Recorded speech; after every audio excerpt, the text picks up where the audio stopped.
Kristus kita satu, tetap mendoakan semua jadi satu kelak. Biar dunia tahu bahwa kita muridnya dalam kasih tubuh Kristus yang esa.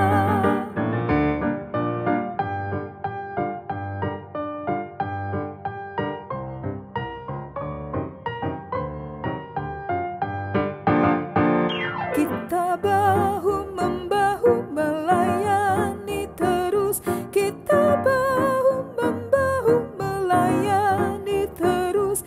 Kita saling membela dalam kasih kudus. Biar dunia tahu bahwa kita muridnya dalam kasih tubuh Kristus yang esa.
Lindungilah hatiku di rahmat-Mu,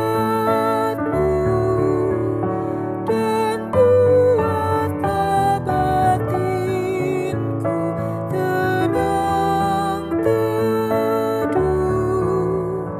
dekat kaki-Mu saja ku mau rebah, dan tidak ragu-ragu ku berserah.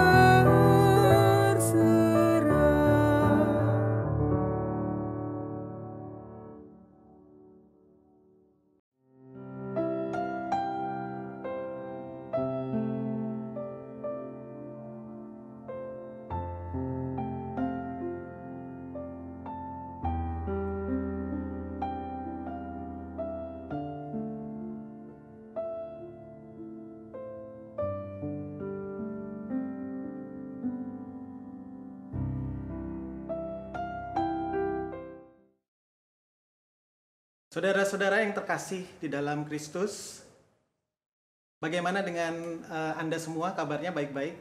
Saya percaya bahwa Anda semua sekarang sudah duduk di depan TV atau laptop Anda bersama dengan keluarga, dengan orang tua, anak-anak. Mungkin kita juga bisa ajak membantu kita untuk ikut ibadah bersama. Bagaimana? Jangan sampai ada orang-orang yang tercecer di dalam rumah Anda. Ajak mereka bergabung bersama-sama dengan kita untuk menikmati firman ini, menghayati firman ini. Nah, saya ada sebuah cerita tentang seorang guru ya di sebuah sekolah itu, sekolah TK. Dia punya 3 orang anak di dalam kelasnya yang sangat jago gambar, dan mereka itu dites sama guru ini. Ya, jadi ditesnya gimana? Mereka disuruh gambar sesuatu yang mirip dengan gambarnya Pak Guru. Jadi gambar Pak Guru itu seperti ini gambarnya. Pak Guru menggambar sebuah bebek, ya, dengan tampilan seperti ini. Nah, perhatikan baik-baik ya saudara, gambar bebek ini. Nah, kemudian anak-anak itu mulai menggambar, berusaha untuk mirip dengan Pak Guru. Dan kemudian mereka selesai gambar, mereka menunjukkan hasilnya pada Pak Guru. Dan ketiga anak ini dengan bangganya memperlihatkan hasil karyanya kepada Pak Guru, Anita, Brandon, dan Cika. Coba kalau Anda sebagai juri, bagaimana Anda melihat hasil gambar ketiga anak ini? Siapa pemenangnya? Siapa yang paling mirip dengan gambar Pak Guru? Tentunya gambar yang paling mirip adalah gambar Cika. Ya, kenapa? Karena gambar Anita itu secara keseluruhan itu hanya 10% yang mirip.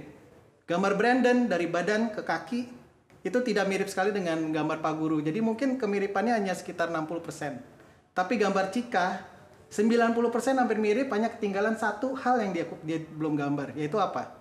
Dia lupa menggambar kakinya. Ya. Nah, untuk yang namanya Cika, silakan untuk ambil hadiahnya sama saya, nanti kontak saya ya. Oke, baiklah. Orang Kristen itu sebetulnya juga ada sebuah perlombaan untuk makin mirip. Lomba mirip dengan siapa? Tentunya kita semua berlomba untuk mirip dengan Tuhan Yesus.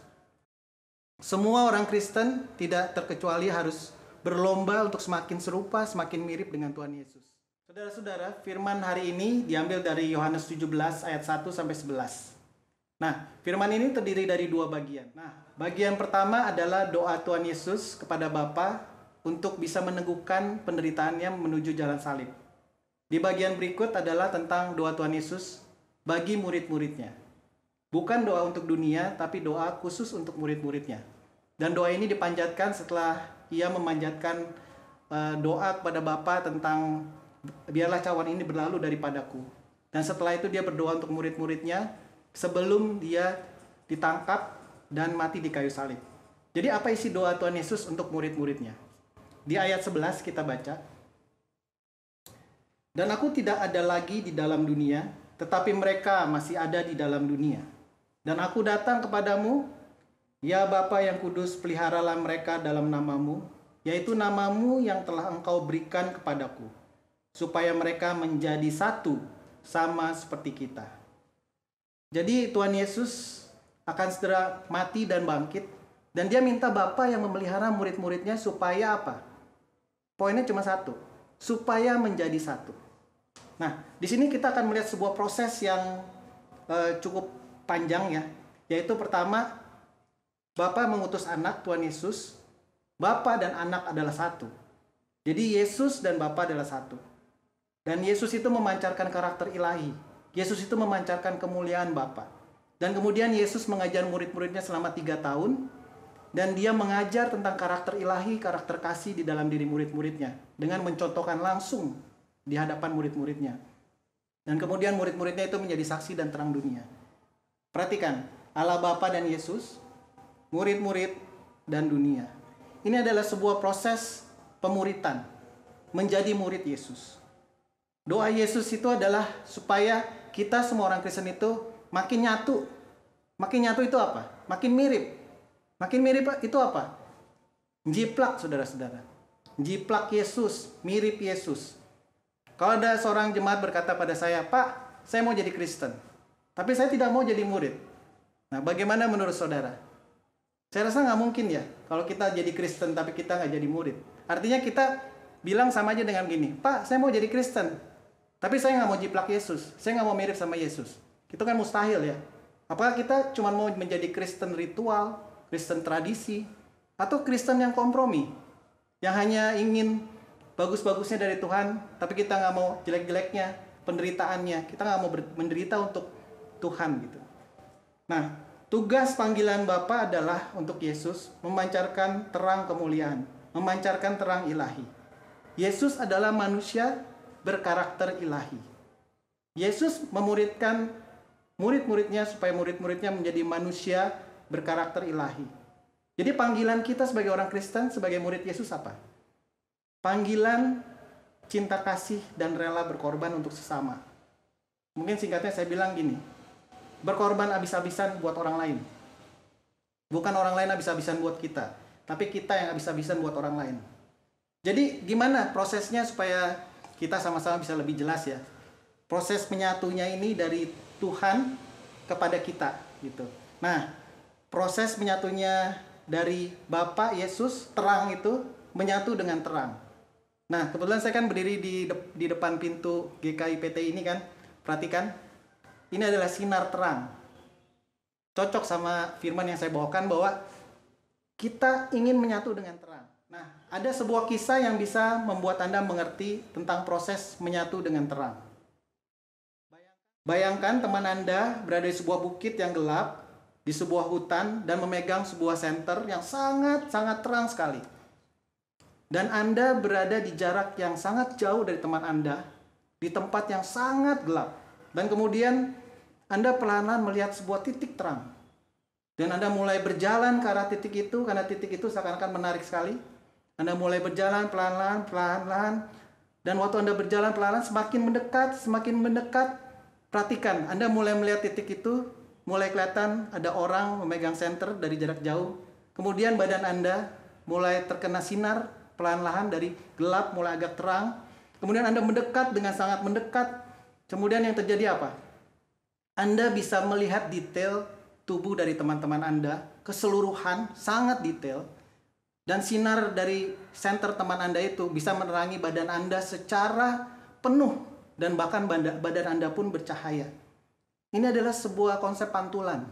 Seperti bulan dengan matahari. Bulan memantulkan cahaya matahari. Semakin dekat bulan itu pada matahari, semakin terang cahaya yang dipantulkan oleh bulan itu. Nah, bukankah perjalanan spiritual kita, perjalanan rohani kita, sama seperti itu? Kita makin lama mendekat, kita pengen connect sama Tuhan.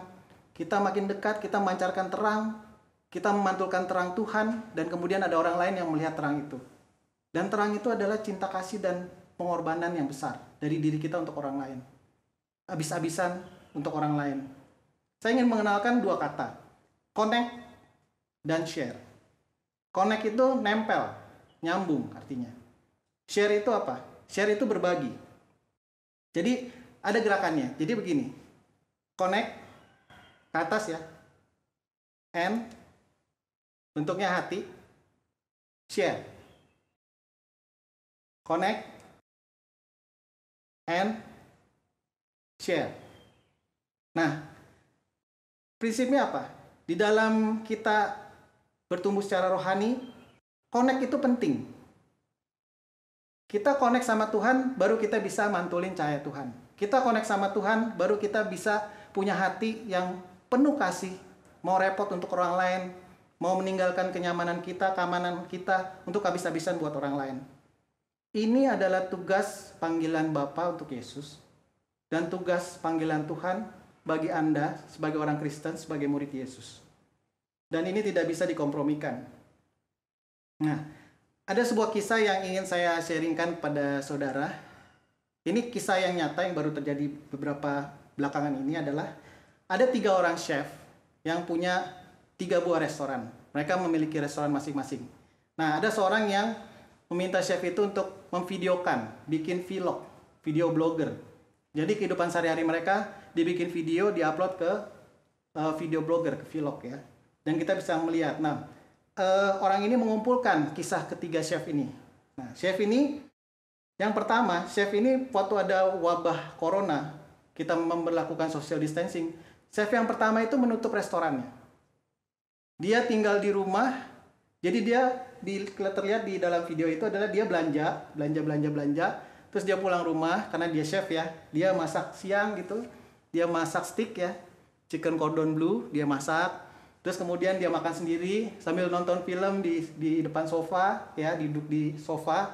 Kemudian mungkin ya nggak tahu lah nonton drakor apa enggak ya. Ini di Amerika ya, mungkin boleh juga nonton drakor kali ya. Gitu. Nah, kemudian itulah yang terjadi setiap hari. Dia meliburkan karyawannya, usahanya ditutup.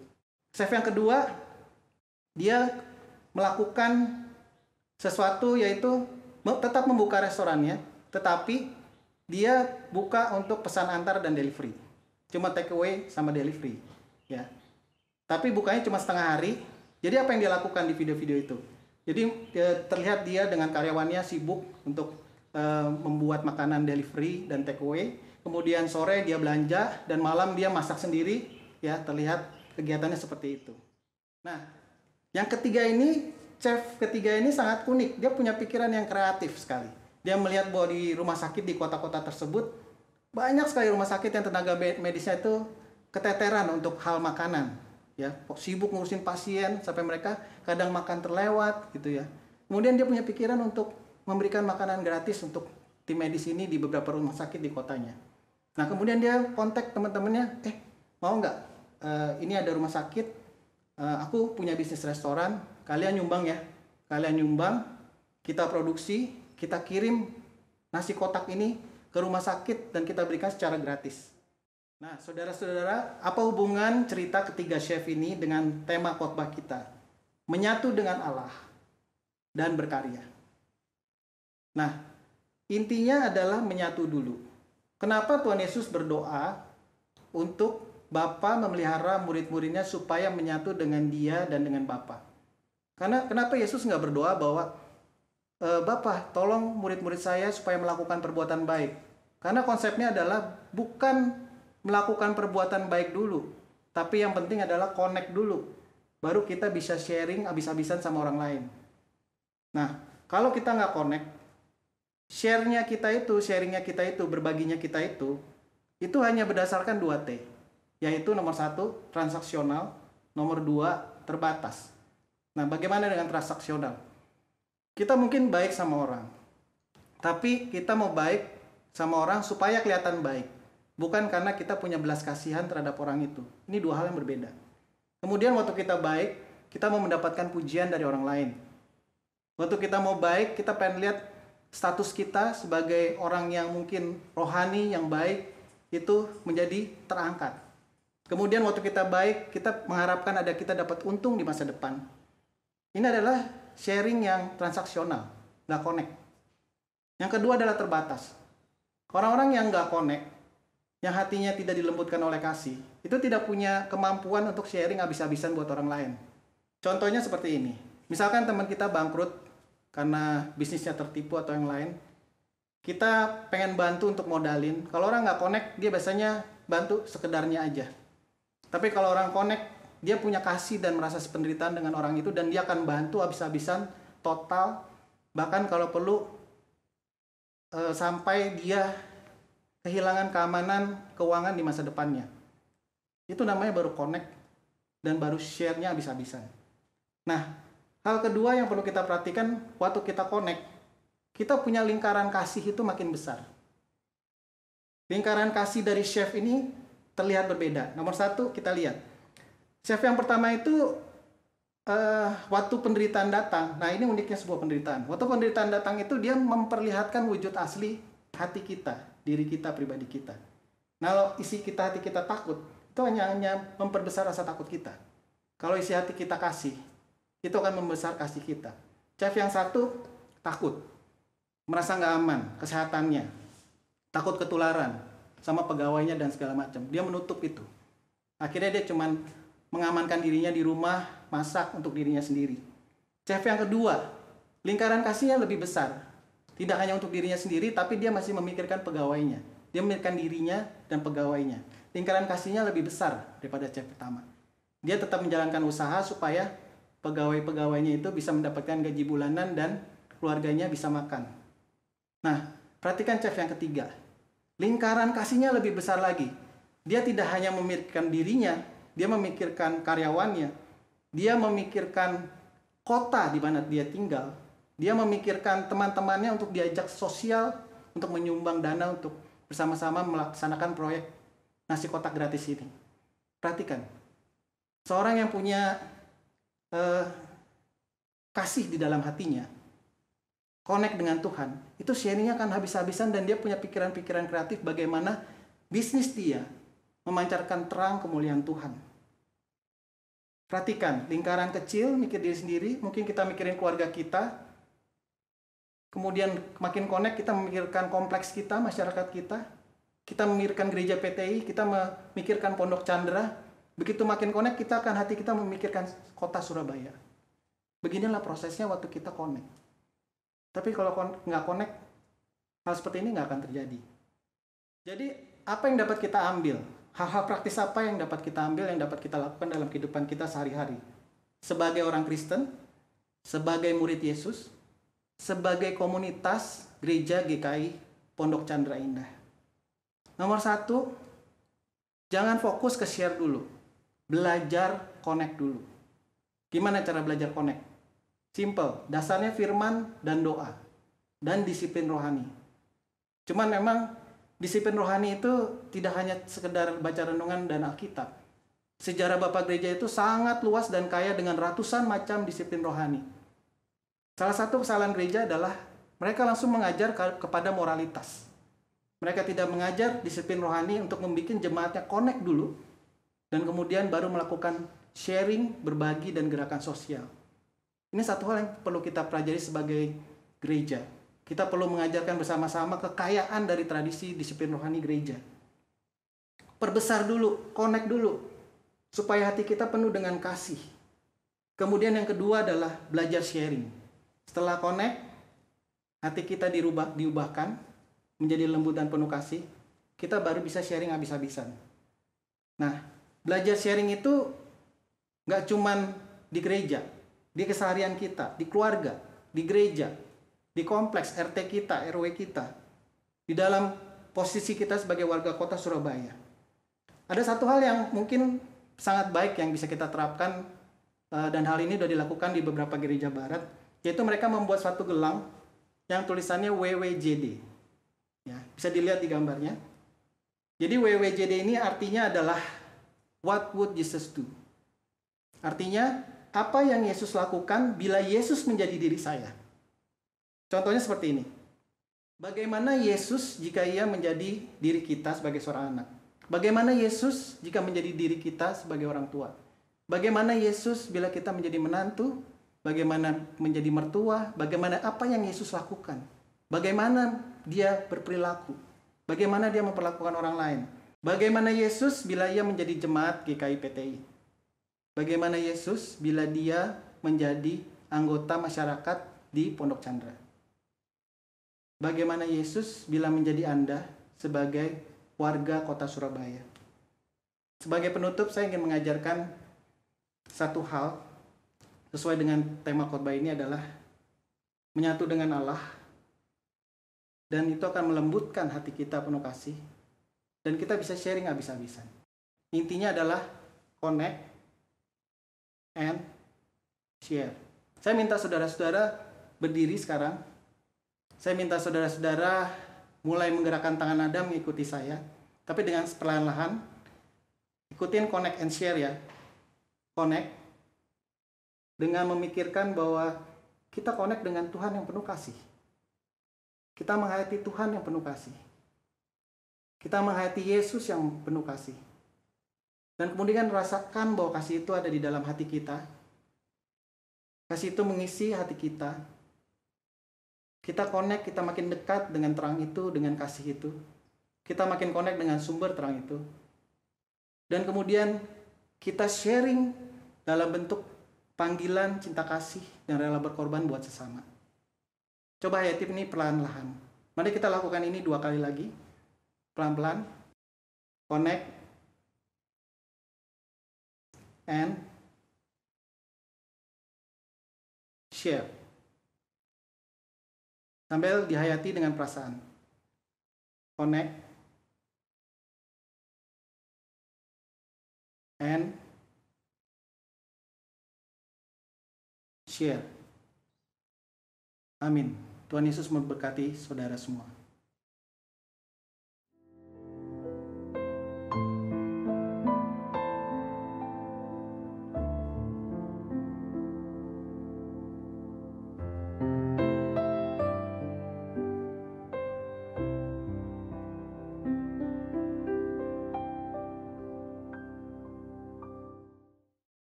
Saudara-saudari yang terkasih, mari kita terus connect dengan Tuhan dan share hidup kita menjadi saluran berkat bagi sesama.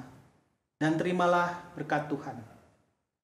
Kiranya kasih karunia Allah Bapa, damai sejahtera dari Tuhan Yesus Kristus, serta persekutuan dengan Roh Kudus menyertai kita senantiasa dari sekarang sampai selama-lamanya. Amin.